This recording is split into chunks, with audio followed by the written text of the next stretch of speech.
Halo, assalamualaikum.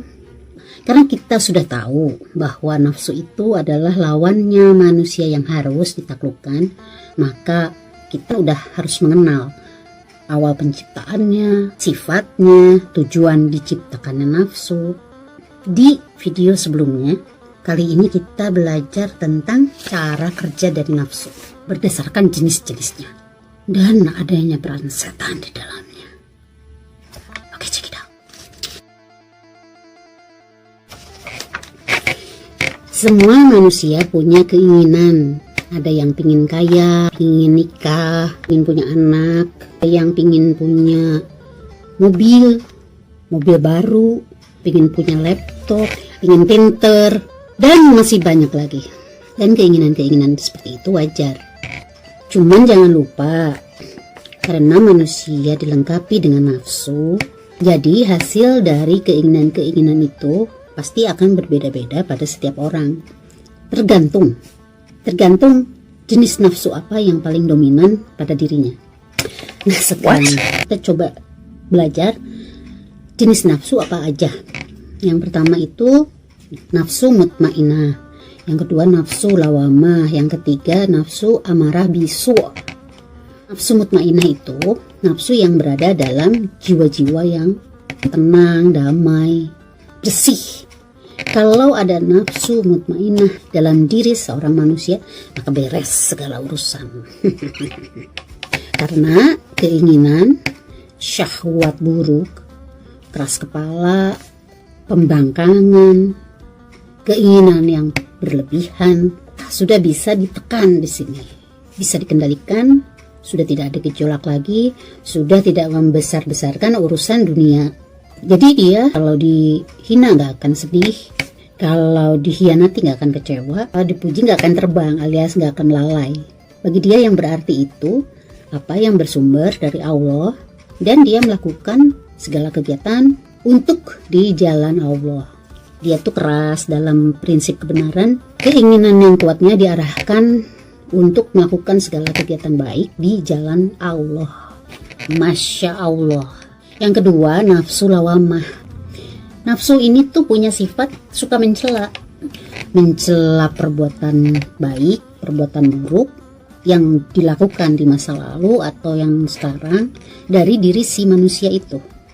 Keinginan manusia yang dipengaruhi oleh jenis ini memerlukan kepekaan dari diri si manusianya terhadap sinyal-sinyal yang diberikan oleh nafsu lawamah. Nah, sinyal-sinyal itu berupa hati kecil ya, suara hati kecil. Terus misalnya ada rasa cemas, rasa gelisah, rasa bersalah, terus akan berakhir dengan penyesalan dalam diri si manusia itu. Contohnya nih, misalnya ada perasaan bersalah waktu kita melakukan keburukan. Terus merasa sedih ketika habis marahin anak. Kok kenapa ya harus marah itu sih? Padahal kan bisa seperti ini, kan bisa seperti itu. Terus ada perasaan tidak puas. Kenapa sih ya tadi nyumbangnya cuma segitu? Gak apa-apa gitu ya, nyumbangnya di videoin gini, atau ngebantu orangnya di videoin gini. Takutnya nanti ria nih. Nah, pernah kan mengalami hal seperti itu? Itu adalah sinyal-sinyal yang dikirim oleh nafsu lawamah. Nah, kalau manusia itu peka dengan sinyal-sinyal yang dikirim sama nafsu lawamah itu, terus respon, didengerin tuh si perasaan bersalah itu, cemasnya, maka nanti akan timbul rasa menyesal. Iya ya, kenapa sih harus marahin seperti itu tadi tuh? Iya ya, kenapa sih harus bohong? Iya ya, harusnya nggak usah divideoin, kayak gitu ya. Terus nanti akan muncul keinginan untuk memperbaiki diri. Nah, kalau misalnya si keinginan itu menguat, disebut dengan syahwat. Syahwat itu keinginan yang kuat.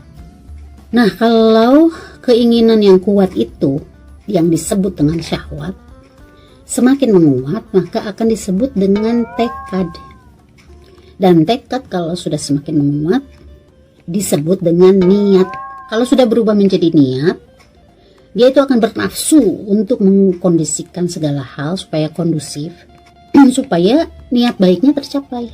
Jadi kalau lain kali supaya bisa nyumbang lebih banyak, berarti saya harus nabung, berarti saya harus hemat. Nah, itu dilakukan dengan semangat membara, dengan nafsu.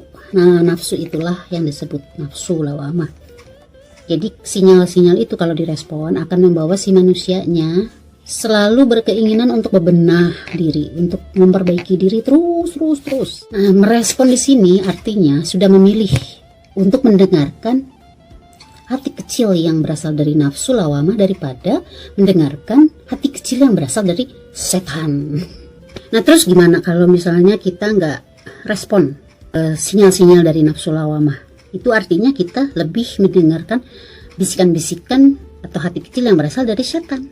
Dan dia otomatis akan memprovokasi nafsu, amarah, bisu, amarah jenis yang ketiga. Itu kalau kita udah terbiasa tidak merespon sinyal-sinyal dari nafsu lawamah, nanti akan semakin melamah sinyal-sinyalnya. Nafsu amarah dan setan itu adalah duo partner in crime. Kalau nafsu itu berkeinginan kuat untuk melakukan segala hal supaya tujuannya tercapai, kalau setan berkeinginan kuat untuk melakukan segala hal agar manusia melakukan maksiat.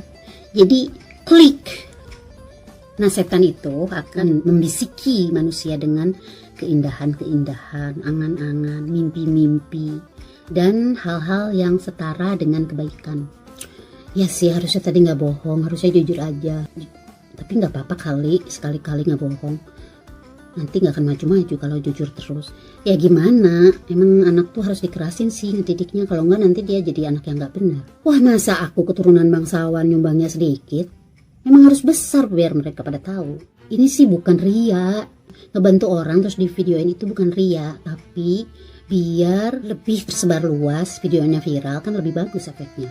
Iya sih udah azan, tapi udahlah kerjain aja dulu orderannya sampai beres. Biar cepet selesai, nanti si yang pesennya gak percaya lagi sama kita gimana. Gimana reputasi perusahaan kita nanti? Gak apa-apa kali joget sekali-kali kan pakai baju gamis ini, gak akan kelihatan lekuk-lekuk tubuhnya. Dan seterusnya. Apakah cerita akan berakhir sampai di situ? Tentu tidak, Ferguson. Ketika kita sudah berbohong sekali dan mendapatkan hasil yang mengagumkan dari hasil kebohongan itu, maka setan berbisik lagi. Nah kan, kamu berhasil dapat posisi itu. Coba waktu itu kamu jujur. Kamu kan yang dipecat. Jadi kan bohong untuk kebaikan itu ternyata banyak loh manfaatnya. Jadi untuk kedepannya dia jadi lebih tertarik untuk berbohong lagi. Udah dipukul anak jadi nurut kan? Berarti benar, mendidik anak itu memang harus seperti itu. Wah, asik juga nih video jogetku viral. Wah, harus cari ide joget yang lain yang lebih seru nih biar viral lagi. Baguslah video bantuanku pada yang membutuhkan jadi viral. Jadi banyak yang ngebantu tuh kan, video itu bisa menginspirasi orang lain dan seterusnya. Nah, jadi gitu, keinginan-keinginan manusia itu memang wajar. Tapi ketika menjadi syahwat, bisa menjadi syahwat atau keinginan kuat yang baik atau menjadi keinginan kuat yang buruk, itu tergantung dari jenis-jenis nafsu yang dominan dalam diri kita. Pembelajaran masih panjang kawan. Ikuti video berikutnya ya. Semoga bermanfaat. Assalamualaikum. Diary LD